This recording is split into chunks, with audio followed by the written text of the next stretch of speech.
20 जून 2025। एक गहन विश्लेषण, विकास, चुनौतियां और राजनीतिक परिदृश्य। आज 20 जून 2025 है और बिहार एक बार फिर सुर्खियों में है, विशेषकर प्रधानमंत्री के संभावित सीवान दौरे और राज्य के भीतर चल रही विभिन्न गतिविधियों के कारण। बिहार अपनी समृद्ध सांस्कृतिक विरासत और ऐतिहासिक महत्व के साथ वर्तमान में कई विकास परियोजनाओं और सामाजिक आर्थिक चुनौतियों के बीच खड़ा है। आज प्रधानमंत्री का संभावित सीवान दौरा और इसके निहितार्थ। जैसा कि पहले बताया गया है, प्रधानमंत्री का बिहार के सीवान जिले का दौरा प्रस्तावित है। यह दौरा कई मायनों में महत्वपूर्ण है।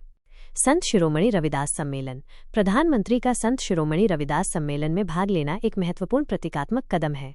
यह सामाजिक समरसता और हाशिए पर पड़े समुदायों के उत्थान के प्रति सरकार की प्रतिबद्धता को दर्शाता है। संत रविदास अपने मानवीय दर्शन और सामाजिक समानता के संदेश के लिए जाने जाते हैं और उनके नाम पर आयोजित यह सम्मेलन दलित समुदाय और अन्य पिछड़े वर्गों के बीच एक सकारात्मक संदेश भेज सकता है। राजनीतिक विश्लेषकों का मानना है कि यह आगामी चुनावों से पहले एक महत्वपूर्ण सामाजिक आउटरीच का हिस्सा हो सकता है। गोरखपुर पटना वंदे भारत ट्रेन को हरी झंडी। वंदे भारत ट्रेन का विस्तार बिहार के लिए एक महत्वपूर्ण कनेक्टिविटी बढ़ावा है। यह न केवल यात्रा के समय को कम करेगा, बल्कि क्षेत्र में आर्थिक गतिविधियों को भी बढ़ावा देगा। गोरखपुर पटना मार्ग पर इस ट्रेन का संचालन बिहार को उत्तर प्रदेश और देश के अन्य हिस्सों से और बेहतर तरीके से जोड़ेगा, जिससे व्यापार, पर्यटन और लोगों की आवाजाही में सुविधा होगी। यह केंद्र सरकार की बुनियादी ढांचा विकास की प्रतिबद्धता का भी प्रतीक है, जिसका सीधा लाभ बिहार को मिलेगा। विकास परियोजनाओं की घोषणाएं। ऐसे दौरों के दौरान अक्सर नई विकास परियोजनाओं की घोषणाएं भी की जाती हैं। यह संभव है कि प्रधानमंत्री इस अवसर पर सीवान और आसपास के क्षेत्रों के लिए कुछ नई योजनाओं या परियोजनाओं का अनावरण करें,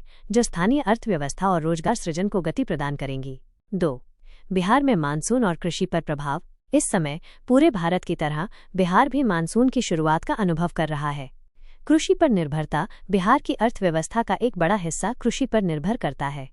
मानसून की स्थिति राज्य की कृषि उपज के लिए महत्वपूर्ण है। इस वर्ष मानसून के सामान्य रहने की उम्मीद है, जो किसानों के लिए राहत की बात है। बाढ़ का खतरा। हालांकि बिहार में विशेष रूप से उत्तरी जिलों में कोसी, गंडक और बूढ़ी गंडक जैसी नदियों के कारण हर साल बाढ़ का खतरा बना रहता है। सरकार और स्थानीय प्रशासन ने बाढ़ से निपटने के लिए तैयारियां शुरू कर दी हैं, जिसमें राहत शिविरों की पहचान, आवश्यक वस्तुओं का स्टॉक और आपदा प्रतिक्रिया टीमों की तैनाती शामिल है। सिंचाई विभाग नदियों के जलस्तर पर कड़ी नजर रख रहा है। सिंचाई परियोजनाएं। राज्य सरकार विभिन्न सिंचाई परियोजनाओं को मजबूत करने और